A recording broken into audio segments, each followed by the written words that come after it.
Okay, we're going to look at some improper integrals, and first thing I want to look at, because we began with integration and demonstrating how what it did was find area under curves, right? Now that's one application, but in a geometrical sense, we can look at an integral as finding an area under a curve. And looking at these three examples here, most of these I don't know what the graph looks like off the top of my head, but what I do want to point out here is we don't have a lower and upper bound for each of these, right? For x is greater or equal to 2, greater or equal to 3, greater or equal to 0. So there's no upper bound. Now, this could have been reversed to say less than or equal to 2 and go backwards, right? But most often, because we want to know how this is practical, how it's used in the future, but this is a great example to show how it works. Usually we stick with positive area, and usually quadrant 1 over here, right, positive. Like say we're talking money and time, right, positive time, and hopefully positive money. So, quick kind of sketch, like I don't say I have no idea what 1 over x squared looks like, right?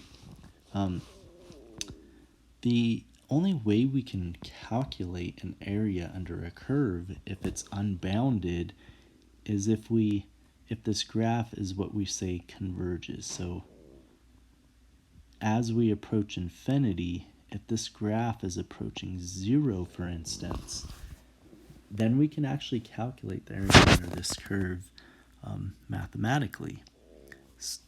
An example in which we cannot would be, this one here, number 3, works, but any graph that is increasing, I guess, if we're going to infinity. So for instance, this graph is a parabola x squared plus 1, and it's unbounded as we're going to infinity, right? This area is increasing without bounds, so the area would be infinity, and in that case what we say is it's divergent. Infinity, right, as an actual number for area. It's unbounded. Okay. Now, many examples you will have no idea what the graph looks like, though, so let's look at these in a analytical sense by doing the algebra, the calculus behind it. So this integral for number 1, right, we set it up from 2 to infinity. 1 over x squared can be written as x to the negative 2 dx. But to say we're finding a limit, the upper bound to infinity, you can't just substitute infinity in there. So there's a quick little trick. What we do is we introduce this new variable b. We just say the limit as b goes to infinity, and then we go 2 to b, x to the negative 2 dx.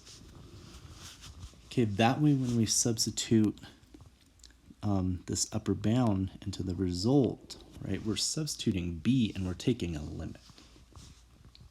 This is a clever trick in dealing with infinity and also dealing with a division of 0. Okay, so let's go ahead and do this integral, x to the negative 2. So we get x to the negative 1 over negative 1 from 2 to b, but we're doing the limit as b would approach infinity. So I'm going to just take that negative 1 out, and x to the negative 1 would mean 1 over x, so we're going to substitute b and substitute 2.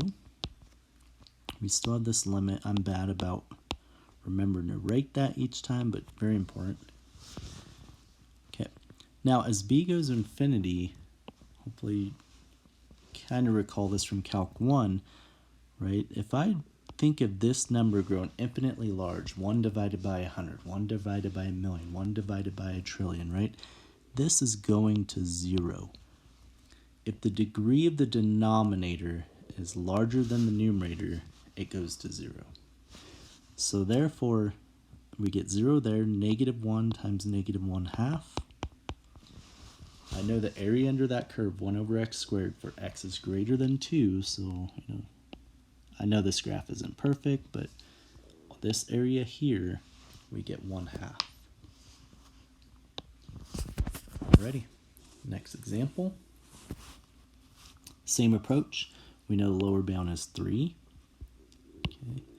3 to infinity, x plus 1 to the negative 3 halves dx. And then, setting this up, it's important, but as you get practice, you may start skipping straight to just, I know we're going to infinity. I know I have to replace it with a b, and save yourself, this step here.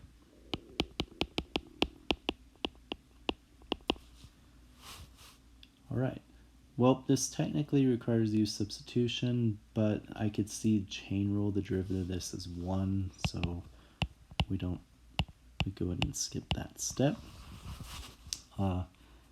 Integrate it, x plus 1, we add 1, so to the negative 1/2 divided by negative 1/2, or multiplied by negative 2, from 3 to b. Okay, we factored out that negative 2, and we're doing limit, b goes to infinity, x plus 1 to the negative 1/2, so that is 1 over, substitute b plus 1 to the square root, right, it's 1/2 power, minus, now substitute 3, 1 over 3 plus 1 to the 1/2 power. All right, again, even though this has a square root, this number in the denominator is growing infinitely large. So if I'm dividing by something infinitely large, then I know the whole thing will just go to 0. And this is quite common. We typically will get 0 or we get infinity, which we'll see in the next example. All right, so negative 2, and then 1 over square root of 4 is 2, so multiplied by negative 1/2, and we get positive 1. Okay, so whatever that graph looks like, I don't know. From 3 to infinity, the area under the curve sums to be 1. All right, last example. I'm going to go ahead and skip setting up the integral. We know we got to do this limit for this improper integral. Improper, by the way, simply means we have this infinity in the either lower bound or upper bound.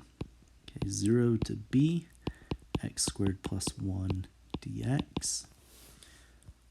Okay, we can just do the integral of x squared and the integral of 1, right, since it's summation. It's a sum, I'm sorry. So limit, b goes to infinity. That would be x to the 3 over 3 plus x from 0 to b.